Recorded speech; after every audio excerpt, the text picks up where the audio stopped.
面白かったねー。さすが外さねえな。感動した。のび太の宝島といいリメンバーミーという今週は豊作や、家族愛が書かれた映画はほんと好き。最近のピクサーの中じゃ一番良かったんじゃねという出来。口コミじわじわヒット系かも。ラセターうまいなぁ。メキシコのお盆の映画なのに泣けた。泣いたわー。ディズニーピクサーで泣いたの初めて。脚本素晴らしいね。そんないいか？そんないいね。他のと比べて下げる気はないけど、昨今のズートピアとかインサイドヘッドとか、上回ってきた出来。ママここのとこ泣けるよね。死者の国の写真集合とかいう変なハイテクさに笑った。あそこにいる骨たちはみんないずれ本当の死を迎えるのかな。明日行くけどハンカチとポケットティッシュ何個持ってけばいいのか。ちなみにシシドカフカの歌聞くだけで泣きそうになる涙腺の弱さ。ハンカチ5枚ぐらい持ってった方が良いだろわら。モアナ見てガチ泣きしたんだけど、これはどう？下手な言い方をするとモアナで泣けるならこれでも泣けるだろ。泣けると思う。モアナで泣くためにリピートした俺が言うんだから。モアナも本作もどっちも面白かった。ただモアナは感動して泣くタイプの作品じゃないと思う。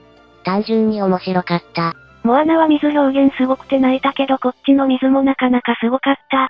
お祭りの屋台？出店にバズやマイクのグッズあったよね。ディズニー映画で泣いたの初めて。いや骨が看板に書かれてる時点でなんとなく察したけどさ。字幕見たけどボロボロ泣いたわ。吹き替えでもちゃんと泣けた？吹き替えで大絶賛だらけなのはやっぱあの少年の中の人のパワーだろうな。でもやっぱ英語版の子の方が全体的に上手かったわ。すべて公式見ただけだが吹き替えの逃げるのがうまいよ。中の子役のことは知らないけど歌うまいよな。もっと歌って欲しかったくらい。字幕見たけど日本人でも聞き取れるくらいの平易な英語だったな。日本語声優やるじゃん。前評判で変な書き込みがあるけど、同行者の好みに合わせて吹き替えを見てきた。2回目字幕にしようと思うけど、締めの3回目は吹き替えにする。吹き替えだったけど違和感なくてよかった。でもやっぱり歌は言語で聞きたいから、次は字幕行く。仕事帰りのタイミングで吹き替え見たがかなり泣けた。自分でも驚いたがわら。また字幕で見に行くけど吹き替えスルーはもったいない作品だね。本家より吹き替えの方が泣ける不思議な作品だよな。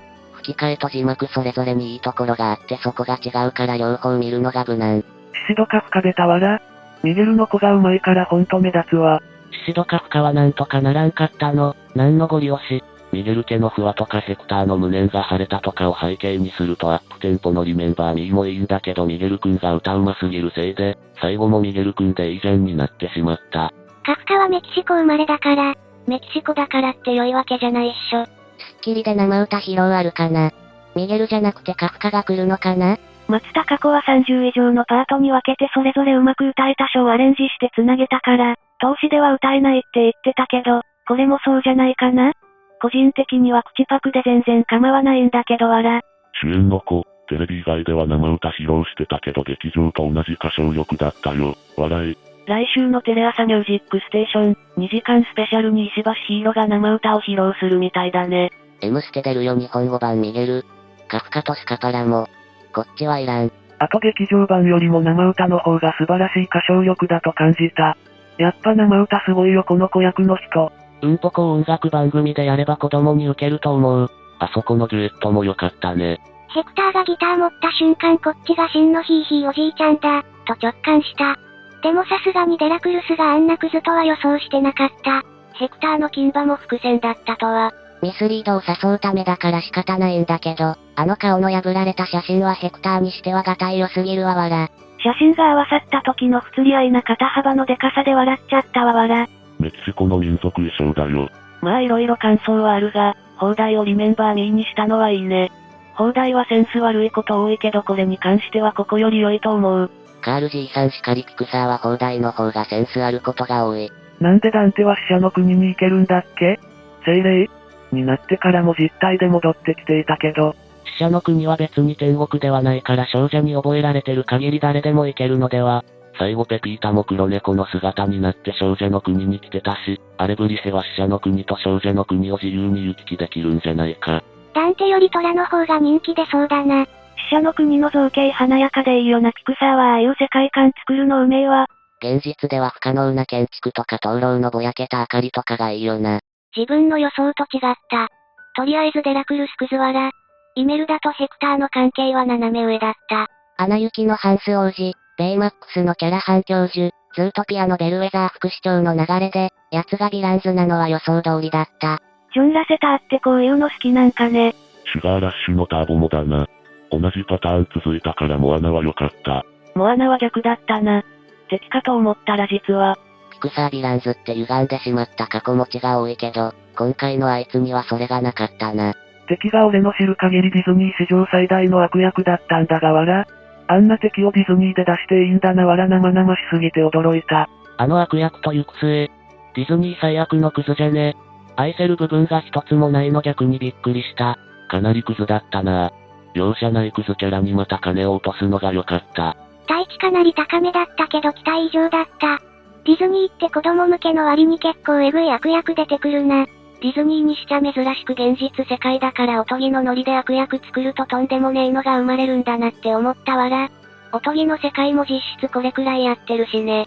コミカルになってるけど金の下敷きになって死ぬとか微妙にグロいな。毒殺といいなんか妙に生々しいな。本当に謎に生々しい部分あるよねこの映画。テーマが死だからごまかさずに書いたんだろうね。あのクズのオチに対する仕込みは良かった。今回のヴィラン鬼畜すぎるけど、言語版の歌担当してるアントニオ・ソルって人の歌声がかっこよすぎて嫌いになれない。あいつが正真正銘のクズなのは間違いないけど歌唱力とアレンジが素晴らしいのは事実だからな。ふるさとに帰るヘクターに作詞作曲してもらってればよかったのに。面白かったけどあいつの権限せでまで蒸し返す必要あったかなとはちょっと思う。あいつ自体には全く同情の余地はないけど主人公同様に救われてた人もいただろうし、写真を飾ってるあいつの子孫もいるだろうにとか思ってしまった。しかし同情もできないくらいのクズだからなわら。子孫いないんじゃないか？家族の話もなかったし俺に子孫って驚いてたのはまともに家族もいない。血は巻いたんだろうが。いつもよりブラックジョークが効いてたね。ヘルネストは祭壇に飾られることはないけど忘れられることはないから死者の国で一世苦しみ続けるのかな。忘れてやるを選ぶセンスひどすぎて笑ったわら。もっと他に言葉あったろ。日本語にしてくれるのは嬉しいけど、クソダサフォントとやっつけ日本語やめてほしい。最初にデラクルスのリメンバーミー聞いた時あんまいい曲じゃないなって思ったんだけど、ヘクターが娘に歌ってあげた時はいい曲すぎて号泣した。デラクルスのリメンバーミーが全然グッと来ないなぁと思ってたけどそれにも意味のある演出だったんだな。アナ雪の扉開けての演出がちょっと軽めなのと同じで。デラクルスのリメンバーミーが響かないというよりはあの優しさのないアレンジが響かないんだろうな。みんなへのリメンバーミーだから響かないんだろう。個人的にはデラクルス版のリメンバーミーも好きだわ。単純に歌が上手いっていうのもあるけど、でもヘクターのオリジナルにはかなわんな。歌い手の解釈と歌い方次第でここまで与えるイメージが変わるのは面白いなと思ったわ。アナ雪は予告でしつこいくらいレリゴーを流してたけど、なぜこの映画は宣伝であまり使わないのか不思議だった。でもアメリカで見てきた人から映画の中で聞いた方がいいと言われて期待してた今日やっとその味が分かって泣いた。これほど見た前後で印象の変わる曲はないわ。見終わってからドラクルスのリメンバーミー聞くと違和感半端ないわらこんなに騒いで歌う曲じゃない。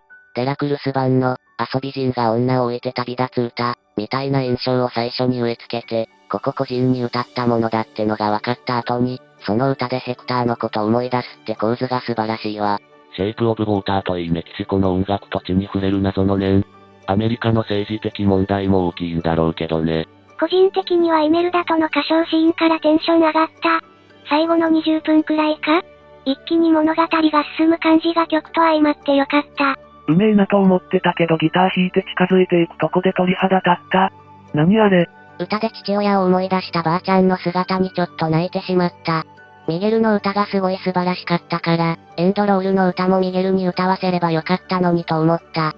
明るい曲調とテーマが死にまつわる家族愛ってのがうまく結びついてる。エレナおばあちゃんがあっさり改心したのが疑問。もっとめめしく抵抗すると思ったのに。音楽のパワーを目の当たりにしたからかね。ボケボケで娘もことも忘れてたお母さんが思い出すなら大嫌いな音楽も許しちゃうよ。ボケてても上ごとのように、パパ、パパ、言ってたからな。そのパパのラブソングで意識戻るのがやばい。この作品はある程度年のいってる人ほど泣けると思うわ。ここが追い先短いのは分かってるじゃん。だからもうこれが最後なんだって分かっちゃうんだよね。で、子供にはこの辺がわからないかもしれない。家族の辛労とかもそれがわかる精神年齢になると来るものがある、絶対に。それな。あの気の強いおばあちゃんがここおばあちゃんにすごく優しくてさこの人にとっては母親なんだもんな、って。それだけで泣けてくるよ。さいかな。イメルだと。なかなか面白い関係性でキャラクターも良いよね。意外だった。おばあちゃんは最初きついなぁとは思ったけど母親の生い立ちを知ってると、まあそうなるかなって。なんとも言えないよな。イメルだからしたら可愛い娘と家族を置いて歌に生きた人だからな。家族愛の強いメキシコだとなおのことと集めそう。ひいばあちゃん死んでその両親と橋渡るとこで泣いたわ。マリーゴールドの橋を家族と手を繋いで渡るところやばいね。キャラの表情と音楽歌で泣かされるよねすごく好き。検問のお姉さんの、いってらっしゃい。ヘクター。がすごい嬉しそうに言ってるから泣きそうになったわ。いや、泣いた。毎年変装したりして迷惑してたろうけど、同じ死者として覚えてくれる人がいるっていうのは嬉しいだろうね。デラクルス以外基本的にいい人だから見ててほっかりした。直近で近しい人なくしてるとラストの演出は耐えられんわ。忘れてたものを思い出した。最後ヘクターがセッションしたりミゲルのオリジナルソングとか類線に来るシーンが多すぎる。死者の世界の描写は素晴らしかったけれどそこは用ではないんではないかな。わからんけど、でもこの間父親を亡くしたばかりの自分には楽しそうな死者の国の描写はなんだか慰められたよ。自分語りすまぬ。ここの死は表現、というか老婆表現全般がすごかった。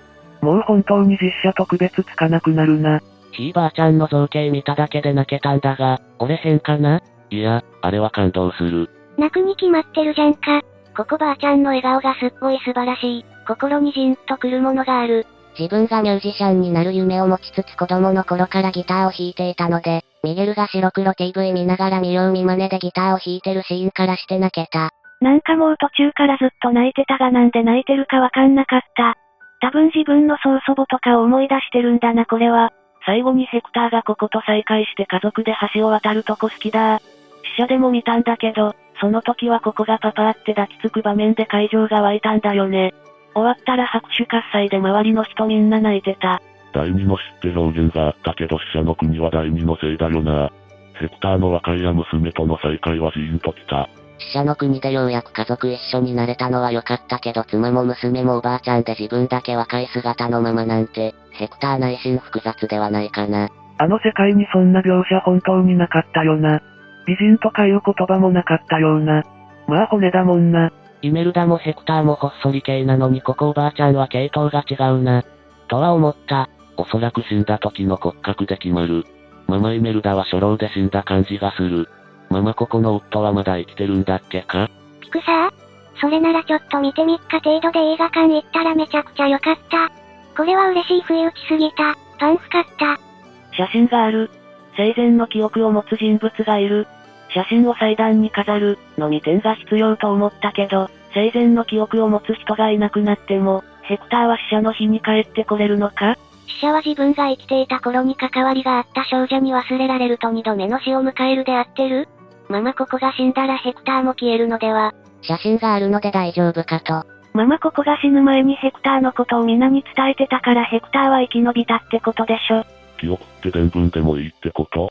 ヘクターおじさんは歌手だったんだよ。っていう風に語り継いでいくんだろ。自分が生まれたのは先祖のおかげだから感謝しろって口酸っぱく言ってたし。よっぽどの天才孤独でない限り、誰か親しい家族を思い出す仕掛けなんだよね。ある意味、現親世代がその両親と祖父母、子供たちを想起できるので最強のターゲットと言えるかもしれない。ミゲルが最後にしていたように生前の人の話を語り継いでいれば OK って考え方じゃダメなのかな？